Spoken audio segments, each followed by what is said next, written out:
Film studio owners have dollar signs in their eyes. Two films have already hit the $100 million mark. Erik Childress, vice president of the Chicago Film Critics Association, is here to raise the curtain on which films. Good to have you on the show. Thank you. And the winners are? Well, we got The Vow and Safe House have just passed $100 million this year. And it's interesting because last year we have one $100 million film until March 26th, and that was Rango. So now we got two. And let's take a look at what happened at the box office overall last week. An Act of Valor coming in with $24 million.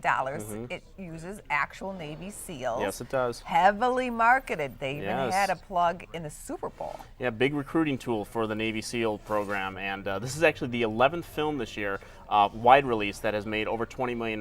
Last year, we only, at this same time, at the end of February, we only had 5. So movies are definitely on the upswing this year. And let's talk about how well, as you mentioned, those movies are doing this. What else are you noticing in the numbers? That the people are not coming back to them too much. The Vow and Safe House are really the only two that have sort of had legs, and people have had sort of the word of mouth and had people coming back to them. The other movies have kind of peaked around 50, 60 million, which is not great. You know, they're very respectable numbers, but Safe House and Vow are the ones that are doing very well. And I noticed movies such as The Artist really didn't get that much of an Oscar bump. Why do you think that is? Well, they didn't release it very far. I mean, a black and white silent film is not like the easiest thing to market to a bunch of people who are very interested in sound and color. But now that the movie has won its 5 Oscars on Sunday, it's going to get a small bump now. But it already has a DVD release date for April, so I imagine a lot of people will wait for it till then. Were there any surprises for you at the Oscars? At the Oscars, I guess Meryl Streep was probably the biggest surprise of the night, and that it shouldn't be. It's Meryl Streep, but it's the first time she's won an Oscar in 30 years, and I think that's probably why she won the Oscar. I think Viola Davis' train was sort of going, and everyone had sort of hedged their bets that that's where it was going to go, and it ended up going to Meryl.